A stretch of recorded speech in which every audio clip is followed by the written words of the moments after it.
Allez. Bonjour. Donc je vais vous présenter une carte qui est devenue... On est deux. La première chose, c'est une carte qui permet virtuellement de lire et d'écrire à peu près tous les formats de disquettes existants. Et la seconde partie, ce sera comment faire une jaquette des disquettes 5 quarts. Donc voilà, bon, la carte que je vais vous présenter s'appelle une Catwizel Mark IV. C'est donc la quatrième évolution et la quasiment ultime évolution de cette carte, qui a été faite par un Allemand qui est sur qui travaille dans une société qui s'appelle Individual Computer. Donc elle a été produite, je pense, fin des années 90 jusqu'au début des années 2000-2002. Voilà. Donc physiquement c'est une carte PCI qui a été donc faite à l'origine pour surtout permettre aux utilisateurs d'Amiga de pouvoir utiliser du hardware Amiga sur un PC. Donc il y a deux ports série qui permettent de connecter une souris Amiga, deux ports joystick, donc DB9 pour les joysticks digitaux format Atari. Et ainsi que pour les amoureux de la musique Commodore, il y a deux supports pour mettre des cibles, des 6581, ce qu'on appelle des sound interface, je me souviens plus ce que c'est exactement le nom. Donc c'est des circuits sonores pour Commodore 64, on peut en mettre deux.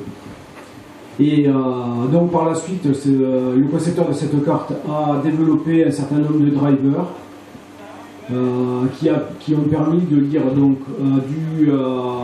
du Commodore 64, de l'Amiga, du TRS-80, donc de l'Apple II. Et tout développement est quasiment terminé sur cette carte. Donc le seul qui continue à développer,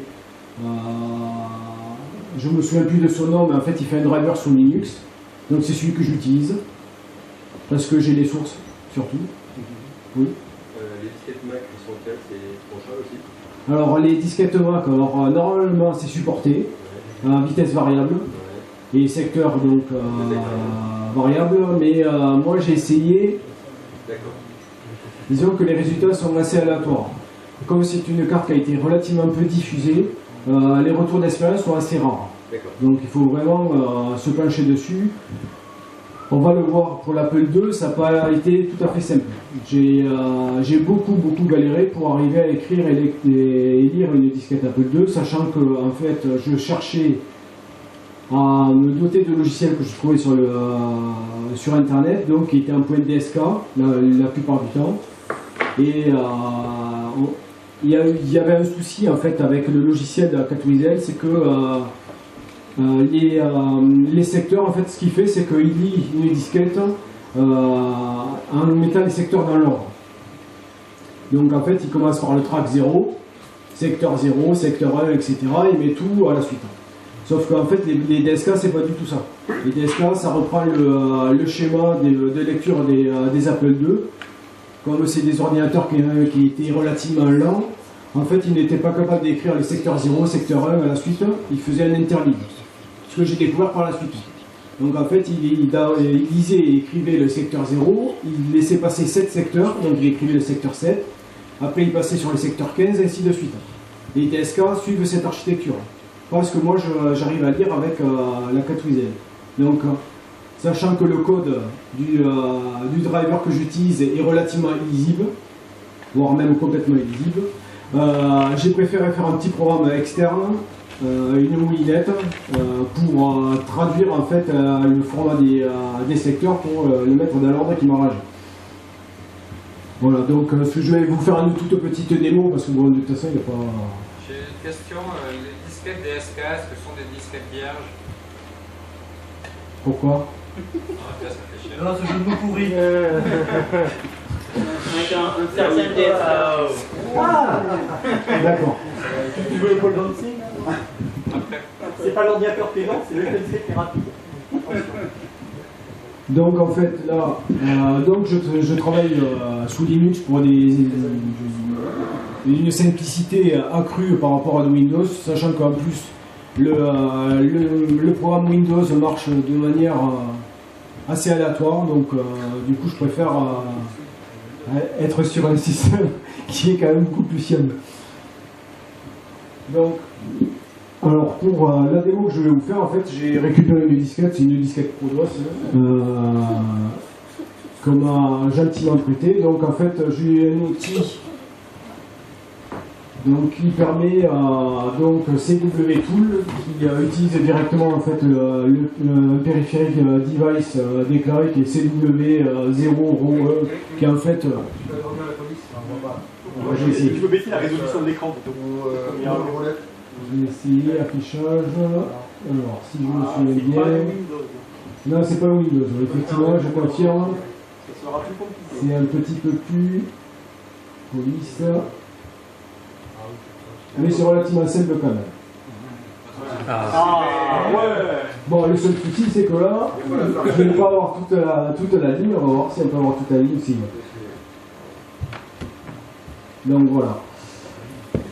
Donc ici en fait j'utilise un outil qui permet de converser directement avec le driver noyau qui s'appelle CW Tool. En fait je lui fournis en paramètre ce que je cherche à faire, lire ou écrire, donc c'est le fameux -R. Donc je fournis le format que je souhaite utiliser. Alors celui qui fournit en fait le driver a développé un driver qu'il appelle Mac parce que c'est lié au GCR utilisé par Apple, donc il a fait qu'un seul driver pour le Mac et pour l'Apple II. Donc en spécifiant le format du drive qui est 5.1K. Donc là en fait ce que je lui demande de me faire, c'est de me faire un dump en fait de fichiers qui s'appelle TMP unknown CW pour CatWeasel. Donc là, à partir de là, il lit tous les secteurs. Donc je vois effectivement qu'il les récupère en quelque sorte à la volée. Donc c'est pour ça que ça commence parfois par 0, mais parfois par d'autres numéros. En fait, lui, il n'utilise pas du tout les index optiques sur les disques, comme un Apple. Donc en fait, il cherche directement les débuts de secteur de manière logicielle pour savoir quel est le secteur qui est récupéré. Il n'y a pas l'utilisation du trou de... Sur l'Apple II, non. Sur l'Apple II, mais là non plus. En fait, là, le drive est mis dans un état en fait, où l'index ne sert à rien. Donc ensuite, donc là, pour convertir en quelque sorte l'image où les secteurs sont tous les uns derrière les autres, secteur 0, 1, etc. Moi je convertis cette image-là en DSK qui fait secteur 0, secteur 7, etc. sur chacun des tracks. Donc j'ai fait un petit soft qui permet de le faire directement. Hein. Donc voilà, en fait, je me suis mis du verbose pour savoir effectivement ce que je faisais. Donc et ensuite pour tester, j'utilise donc l'émulateur NES avec une ROM Apple II et donc je lui passe un paramètre à la disquette que je viens de convertir.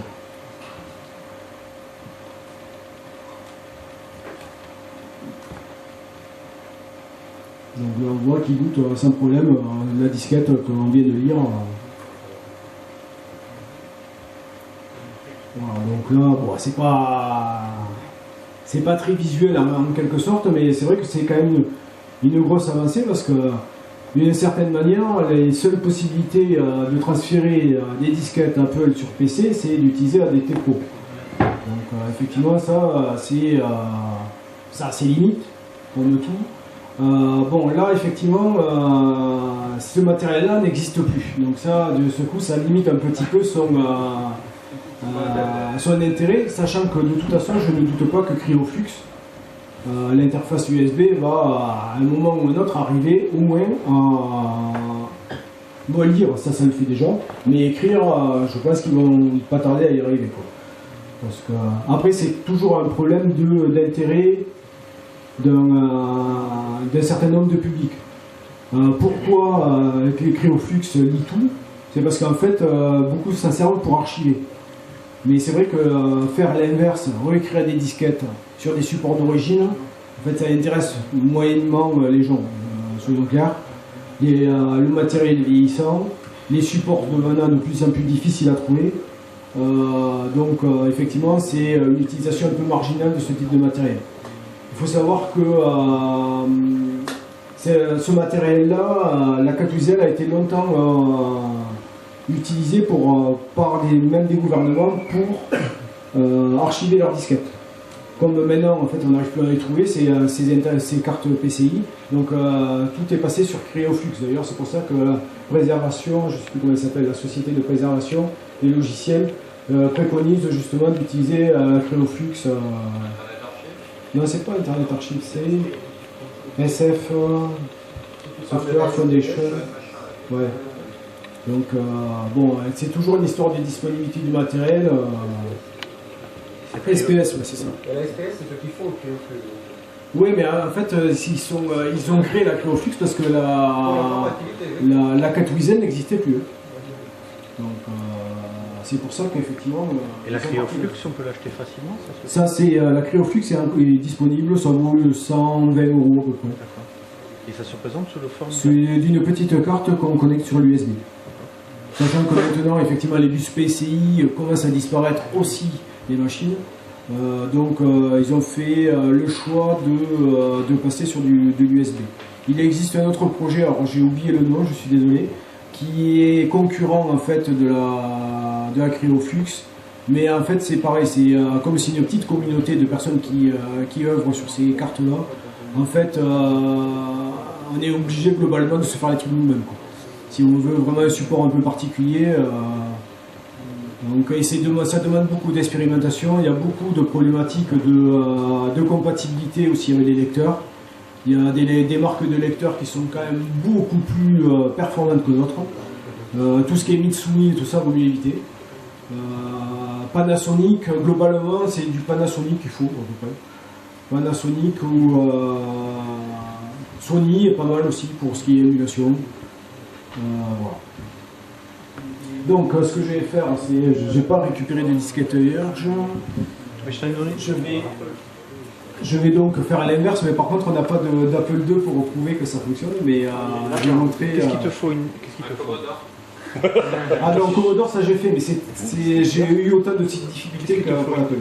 Non, c'est juste, je vais faire une disquette vierge, enfin une disquette avec le Prodos là, et on va le faire tourner sur l'Apple II. Juste pour prouver que ça fonctionne. C'est pas du choix. J'ai une question de...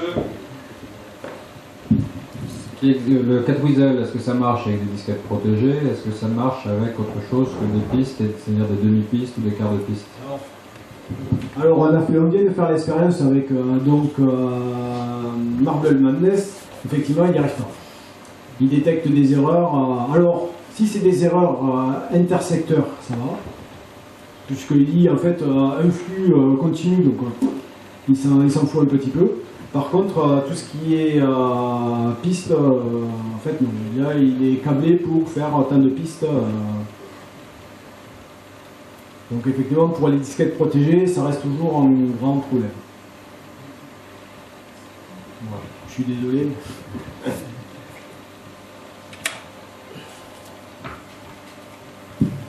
Donc là, la manip est quasiment la même en fait que celle qu'on vient de faire pour lire une disquette. En fait, il faut récupérer. Donc, alors là, on va dire qu'on part d'une DSK que j'ai trouvée sur internet, par exemple. Donc, je suis obligé de faire la même conversion en fait que précédemment. Alors, je vais l'avoir dans la ligne de commande parce que j'avais préparé un petit peu pour éviter de devoir tout taper. Voilà, donc là, je fais la transformation inverse. Non, c'est là. Tout DSK, voilà. Donc, je prends. Non, pas ça, je vais y arriver.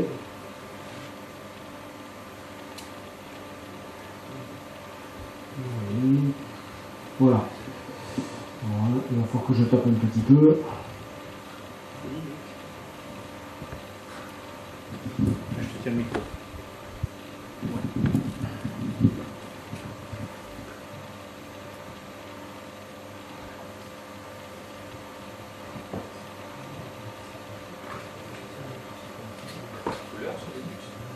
Le curseur est bleu.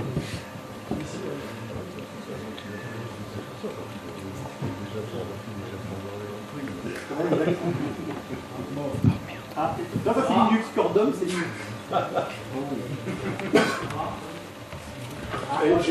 J'ai des allez, allez, le corps. Allez, on peut montrer le source maintenant. Je vais partir sur du plus simple, je vais prendre une image que j'avais déjà et on va voir le source. Donc là ici c'est l'outil de diagnostic d'Apple II qui sert souvent d'ailleurs pour voir ce qui se passe sur un Apple II. Donc je vais écrire sur la disquette. Donc on voit, après il fait... voilà. Donc effectivement le lecteur 1 méga 2 fonctionne très très bien, que ce soit sur ce matériel là, sur une Cryoflux ou sur une... C'est la carte PCI qui va ralentir, qui va gérer sa vitesse de rotation. Tout à fait. En fait, la carte PCI, en fait, elle a sa propre horloge. Donc, en fait, on est capable de fonctionner à 7, 14 ou 28 MHz. En fait, 28 MHz n'est utilisé que pour les HD. Le 14 MHz, je crois que c'est utilisé pour les 360. Les 360K, il y a eu des formats encore moins dotés de données sur les 5K, et le 7 MHz sert à ça. Et après, il n'utilise l'horloge que pour écrire. En fait, pour lire, en fait, lui, il cherche les fameux changements d'état. Ouais, il récupère tout. Donc, il récupère tout, il trie. Il pourrait lire via de l'USB ou même pas, en fait? Ou il a quand même besoin de la carte PCI pour contrôler... Ah non, là, c'est la carte PCI qui contrôle, effectivement. Et c'est d'ailleurs à ça que sert la Cryoflux. C'est une interface, en quelque sorte, USB, lecteur de disquette, une interface programmable. D'accord. Donc là, on n'est plus tributaire en fait d'un format d'encodage. Un circuit de contrôleur pour PC ne fait que du MFM. Ouais. Point. Oui. Donc le GCR c'est mort. Donc, et c'est justement l'intérêt d'avoir ces cartes-là, c'est qu'en fait on est capable de bouffer à peu près n'importe quel format d'encodage de disquette et de les exploiter. Lui, des 0 et des 1 et après derrière. Exactement, voilà, c'est ça. L'encodage. Exactement. Est-ce que tu peux brancher des lecteurs 3 pouces dessus? En théorie, oui, je ne l'ai jamais fait. L'intérêt est faible, parce que effectivement, autant les disquettes 5,25 et les disquettes 3,5, c'est encore courant. Les 3 pouces, ça devient très rare. Donc, à part pour lire et pour faire de l'archivage, voilà, mais c'est vrai que c'est... Les lecteurs 8 pouces, alors lecteur 8 pouces c'est encore plus rare que les 3 pouces. Donc et en plus on en a plein mais il n'y en a aucun qui marche. Lecteur 8 pouces on en a mais... Donc en théorie ça doit fonctionner j'imagine, mais en pratique l'intérêt est vraiment très très faible. Donc voilà. Donc là j'ai une disquette qui doit être compatible avec un Apple. Donc quelqu'un va essayer. Je croise les doigts pour que ça fonctionne. T'as mis le billet de 100 balles dans la pochette parce que j'ai un bidon. Bien joué.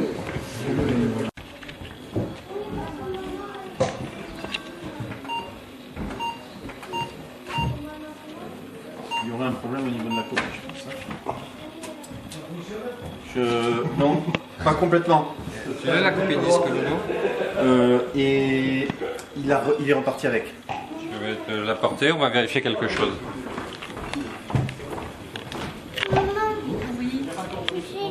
L'Apple tourne, comment ça? Donc je sais pas faire fonctionner. On va vérifier avec Locksmith Fast Disk Backup la qualité de la disquette générée.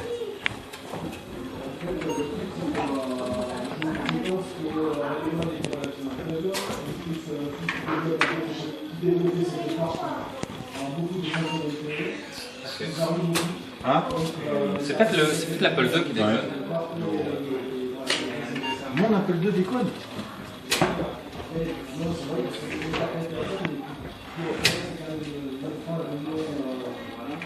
Assez négligeable en fait.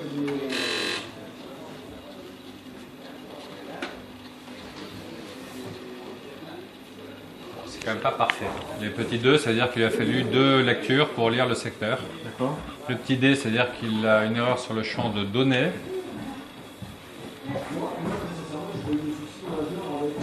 Normalement, il n'y a que des points sur les 35 pistes x 16 secteurs. Et le A en inverse, c'est à dire qu'il y a une erreur sur le champ d'adresse. qui enregistre l'information comme quoi il est sur la piste 1A et sur le secteur peut-être 9 fois. Donc c'est pas parfait. Donc la question à se poser après, c'est est-ce que c'est la disquette ou est-ce que c'est le système d'écriture? Merci. C'est le Il faut quand même lever le doute. faudrait Est-ce que c'est le testeur? Le testeur s'appelle Locksmith, donc il est quand même connu, donc pas de doute. Donc c'est vrai que j'aurais pu amener mon 2C pour faire la manip, mais j'avoue je ne l'ai pas fait. Mais bon, moi j'ai testé quand même sur 2 machines que je possède. Moi j'ai pas vu de problème particulier. Bon, après, Le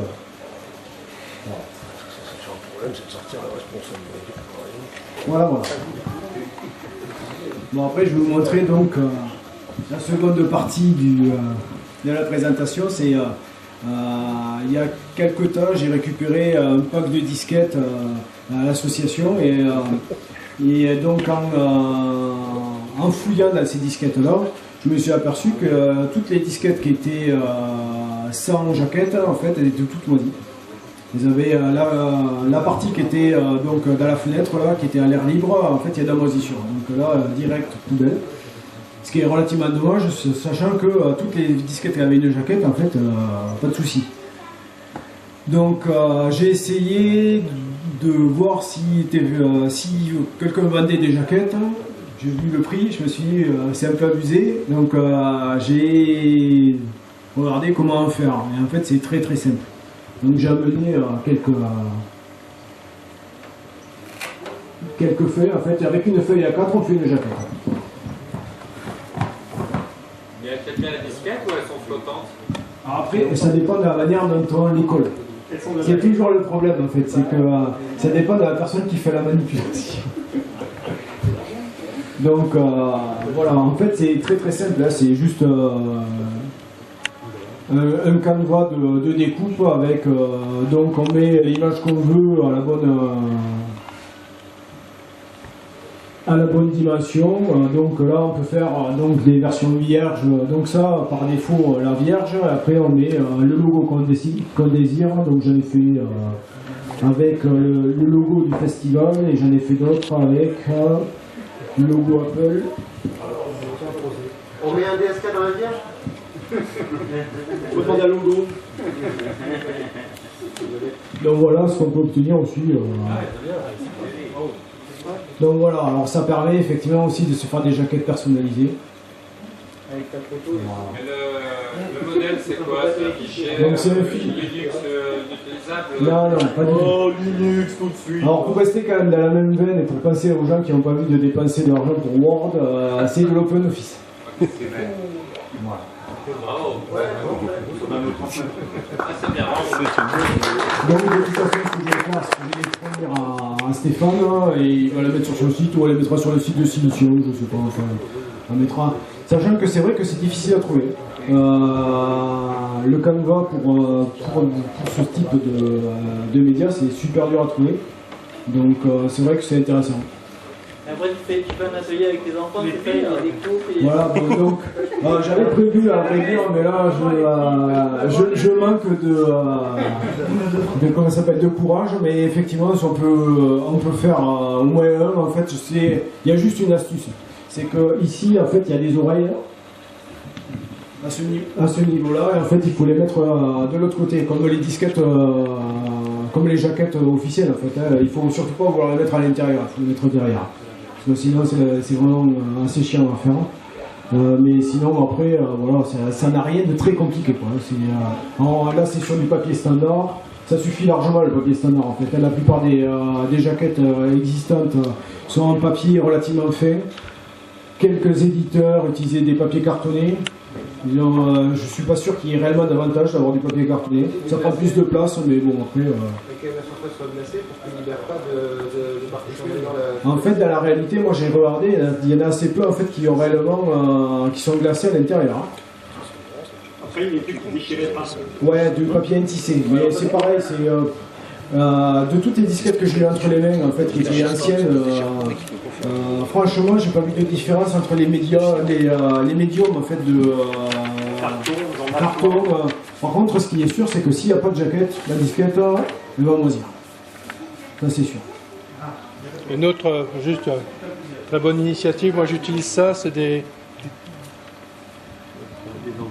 juste des enveloppes en anti-vec. Donc ça ne déchire pas, ça ne se passe pas, ça laisse pas de pluche. Le problème c'est le coût. Et quand on va dans certains magasins de bureautique, ils font des soldes. Donc on a les 100 exemplaires comme ça pour 3 €. Donc ça vaut le coup. Il suffit de sectionner l'enveloppe A4 en deux et on a une pochette rapidement.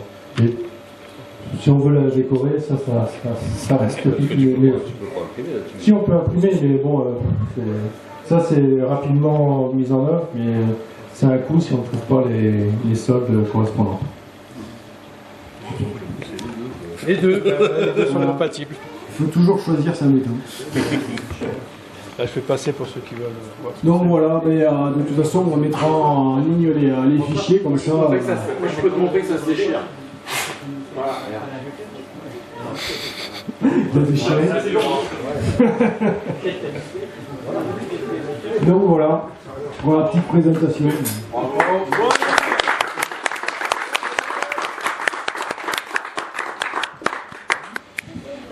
Et aussi, vous voulez prendre des feuilles, c'est tout pour vous. Hein, donc, Préparer pour faire une... j'ai les ciseaux et la colle. Ah ouais, ouais. Génial. Allez-y, donc il y a des vierges. les canevas, tu sais, de... Non, mais pas mal, pas mal. C'est des canevas pour faire des pochettes de disques, tu sais.